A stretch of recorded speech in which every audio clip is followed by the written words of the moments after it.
दिलचस्प व अजीब। स्कूल गेट पर खड़े चौकीदार ने जैसे ही मेरा नाम पुकारा, मैंने जल्दी से अपना बैग उठाया और बाहर की तरफ भागा। बाबा, आज फिर इतनी देर लगा दी। मैं कब से इंतज़ार कर रहा था। देखें कितनी गर्मी है। बाबा ने मेरी बात पर मुस्कुरा कर देखा और बोले, साहब बहादुर, आप बाइक पर तो बैठें, फिर बताता हूँ क्यों देर हुई। मैंने स्कूल कैप दुरुस्त की और बाबा के पीछे बैठ गया। इस वक्त मेरी नज़र आगे जाती सफ़ेद मर्सिडीज़ पर पड़ी, जिसमें मेरा हम जमात अली बैठा था। बाबा, एक बात पूछूं? मेरे जहन में कल बुलाते सवाल का जवाब ज़रूरी था। बेटा, ज़रूर पूछें, बाबा ने हजूम रोड से निकलते हुए कहा। बाबा, अली के पापा के पास तो मर्सिडीज़ है। वो रोज़ एसी वाली कार में आता जाता है, और आपके पास ये पुरानी बाइक जिस पर इतनी गर्मी लगती है, ऊपर से इसकी आवाज़ मुझे ज़रा अच्छी नहीं लगती। मैंने बुरा सा मुंह बनाकर बाइक की तरफ देखा तो बेटा, बाइक भी तो एक सवारी है। इसमें ऐसी क्या खामी है? कम से कम आप पैदल तो घर से स्कूल नहीं आते ना।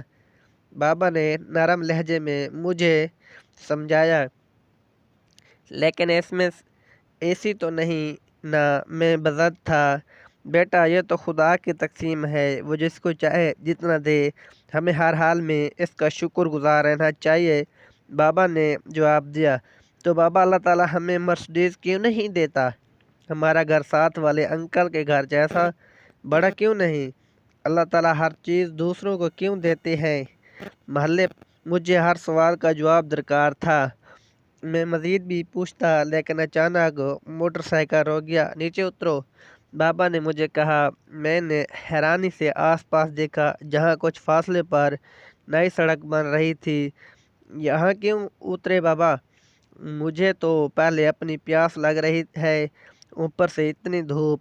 बाबा मुझे लेकर एक दरख्त के नीचे खड़े हो गए। अहद बेटा, आप सामने इन लोगों को देख रहे हैं जो सड़क बना रहे हैं। इनके साथ ख़वातीन भी हैं और बच्चे भी। वो सब इस गर्मी में बग़ैर एसी के काम कर रहे हैं। इनके पास तो ऐसा घर भी नहीं जैसा हमारा है। मेरी नज़र साथ बनी झुग्गियों पर गई। बाबा ने अपनी बात जारी रखी। आहत बेटा, क्या इन बच्चों का दिल नहीं करता कि वो भी स्कूल जाएं? लेकिन इनके माँ बाप मजबूर हैं, क्योंकि इनके पास तो इतना सरमाया नहीं। लिहाजा ज़िंदा रहने के लिए वो अपने बच्चों का भी साथ मजदूरी पर लगा देते हैं।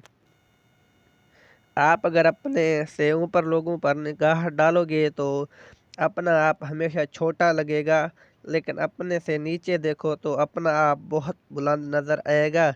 अगर अल्लाह ताला ने आपको मुकम्मल बनाया, घर दिया, अच्छा खाना पीना दिया, तो इस पर शुक्र अदा करो, ना कि खुदा की तकसीम पर नाशुक्री करो। ये भी हो सकता है कि आज इन बच्चों की जगह आप होते फिर। बाबा ने तफसील से समझाया। मैंने फ़ौरन दिल में अल्लाह का शुक्र अदा किया और अपनी सोच पर माफ़ी मांगी।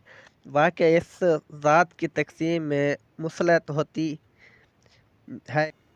मेरी झुकी नज़रों से बाबा को यकीन हो गया कि उन्होंने मेरे तमाम सवालात का जवाब दे दिया है।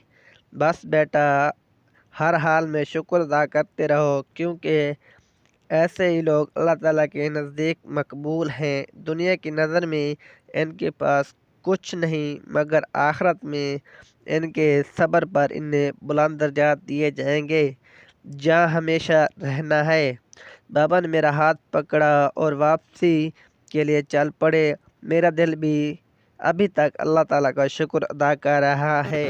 अगर मेरी स्टोरी अच्छी लगी हो तो चैनल को सब्सक्राइब करके बेल आइकन को प्रेस कर लें, ताकि हर नई आने वाली वीडियो का नोटिफिकेशन आसानी आप तक पहुंच सके। शुक्रिया।